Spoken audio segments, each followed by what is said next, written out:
பார்த்தீங்களா, பசங்களுக்கெல்லாம் தனியாக பிரியாணி.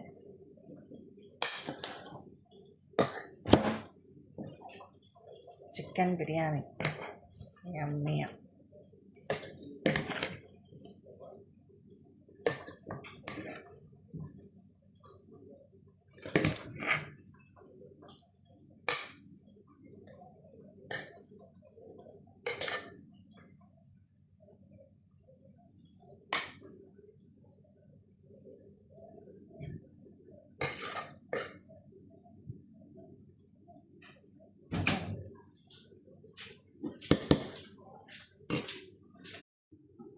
தம் ஆனதுக்கப்புறம் இப்படி தான் இருக்குது.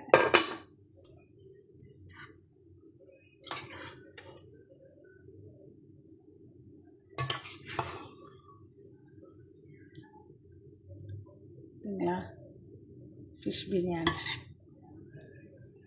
இப்படி தான் போடணும்.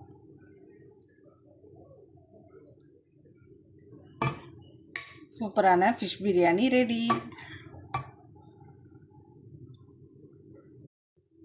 நிஜமாக சொல்கிறேங்க, அவ்வளோ செம்ம டேஸ்டியாக இருக்குது. அந்த மீனோட ஃப்ளேவர் எல்லாம் அப்படியே இறங்கிடுது பாருங்களேன். அவ்வளோ சூப்பராக இருக்குது. சாதம் நல்லா உதிரி உதிரியாக. இது பார்க்க நான் செய்யும்போது உங்களுக்கு டிஃப்ரெண்ட்டாக இருந்திருக்கும். ஆனால் இது அவுட்புட் பார்த்திங்கன்னா வேறு லெவலில் இருக்குது. கண்டிப்பாக நீங்கள் வந்து முடிஞ்சால் ட்ரை பண்ணி பாருங்கள். உங்களுக்கு ஃப்ரெஷ் மீன் கிடைச்சாலும் இதெல்லாம் செஞ்சு பாருங்கள். சூப்பராக இருக்கும் டேஸ்ட்டு. உங்களுக்கு ஏற்ற மாதிரி காரம் ஆட் பண்ணிக்கோங்க.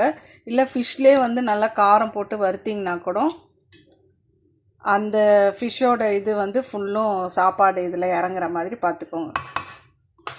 எனக்கு வந்து காரம் பெருசாக ஒத்துக்காது, அதனால தான் நான் வந்து காரம் கம்மியாக சாப்பிடுவேன். ஸோ அதனால் இந்த பிரியாணி எனக்கு வேறு லெவல்.